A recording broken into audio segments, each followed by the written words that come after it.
Fritz Haber, an undisputed genius born in Germany in the 1860s, and he saved more lives than potentially anyone else in human history. And he saved those lives completely accidentally while trying to figure out horrible ways to kill people. He was as brilliant as he was heartless. The paradoxical life of Fritz Haber begins in 1868 in Breslau, what is now Poland. Raised in a strict Jewish household, Haber converted to Lutheranism in his 20s and spent the next several decades trying to hide his Jewish heritage. From an early age, Haber excelled at the sciences, climbing the academic ranks until he found his niche in the new field of physical chemistry, which I took in undergrad, and it's hard stuff. By 1905, he had completed his third book, which not only led to his promotion to full professor, but also hinted at some of his very first experiments into something called nitrogen fixing, something that would change the world. Invention number one. In 1900, Earth's population was about 1.6 billion people. Now there are 5.5 billion more. There are 7 billion of us walking around today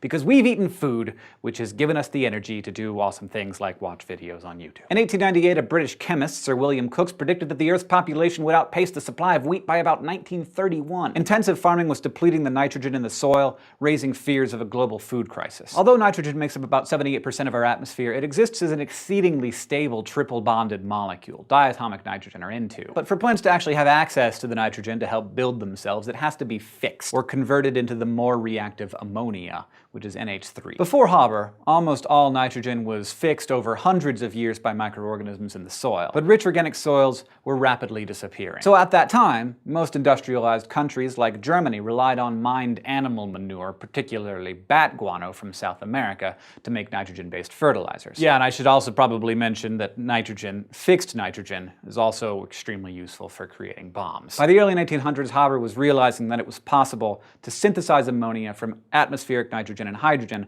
under some specific circumstances. In 1908, Haber figured out that if he combined atmospheric nitrogen with hydrogen under immense heat, like 500 degrees Celsius, and immense pressure, like 150 to 200 atmospheres, circulated over a catalyst like uranium or osmium, it was possible to synthesize ammonia. By 1913, the process had been refined and commercialized with the help of a German chemist, Karl Bosch, so that ammonia could be produced on an industrial scale. This Haber-Bosch process, as it became known, is widely considered one of the most significant achievements of the 20th century. And although the history is murky here, let's just say it doesn't appear that Haber set out to fix nitrogen to stave off world famine. Most believe he was far more interested in helping Germany make more explosives. Because while ammonia can be made to produce fertilizer, it can also be easily converted into nitric acid, a very important ingredient for explosives. And as World War I got underway in 1914, the Allies blockaded German ports, cutting off Germany's supply to all of those nitrates coming from South America. Thanks in large part to Haber's invention, Germany was able to continue manufacturing ammunition from synthetic nitrate and fight on. And fight they did, thanks to another Haber creation. Invention number two. Haber was appointed director of the Kaiser Wilhelm Institute for Physical Chemistry and Electrochemistry in 1911. When World War I broke out, he was recruited to head up Germany's gas warfare division, and he dropped everything for the opportunity. At this point, Haber put his brilliant chemist's mind to work devising gaseous compounds intended to injure or kill human beings. He first came up with a caustic substance called xylobromide made with bromine, but that froze too easily and proved worthless in battle, so he moved on to chlorine and worked on ways to discharge that chlorine gas in enemy trenches. On April 22, 1915, Haber personally oversaw the first large-scale gas attack in military history in Belgium, as German troops attacked French, Canadian, and Algerian troops with more than 150 tons of the poisonous gas. The chlorine gas proved to be horribly effective. The attack resulted in more than 10,000 injuries and deaths, many of those people drowning as fluid built up in their lungs. Haber returned to Berlin to throw a dinner party to celebrate his fantastic new method of killing people in the most horrific and painful way possible, where his wife Clara, a successful chemist in her own right, told him that she could not live with him using their science to create such horrible weapons. Presumably, Haber told her to get out of his grill and mind her own business because that night, she shot herself in the chest. Haber was so shaken by her dramatic action in favor of a more human world that he stopped all work on chemical weapons, and no, I'm just kidding, he actually left the following day to oversee a gas attack on the Russian front and continued to supervise Germany's chemical warfare program.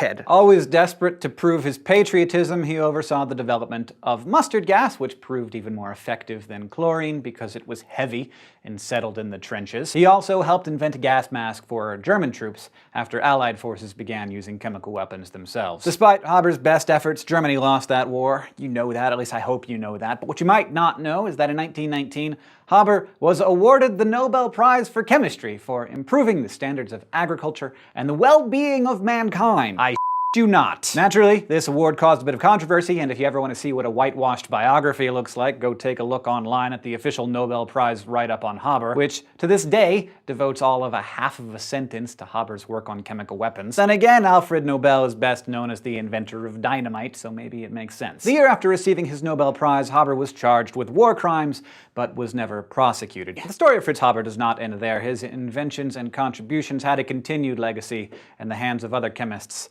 and they too are grim. Earlier in his career, Haber had invented an insecticide called Zyklon A, without any actual goal of killing people this time. It was one of his inventions that he actually didn't want to hurt people with. But it wasn't a particularly notable invention, except that in the years that followed, German scientists tinkered with the formula to produce a new gas called Zyklon B. Specifically, they removed its strong warning odor. The gas was used in Hitler's concentration camps to kill millions of prisoners during World War II. Among the victims, members of Haber's own family. As for the nitrogen-fixing process that Haber co-invented, even its benefits are increasingly questionable. Today, factories around the world make over 100 million tons of synthetic nitrogen-based fertilizer every year, and an estimated 2 billion people depend on the Haber-Bosch process to grow their food. But the long-term environmental impact of this nitrogen-fixing process has been kind of frightening. Synthetic fertilizers are chronically overused, and the nitrate runoff from farms around the world is having a devastating impact on water quality. Runoff from fertilizers sets off explosive growths of algae in waterways and oceans.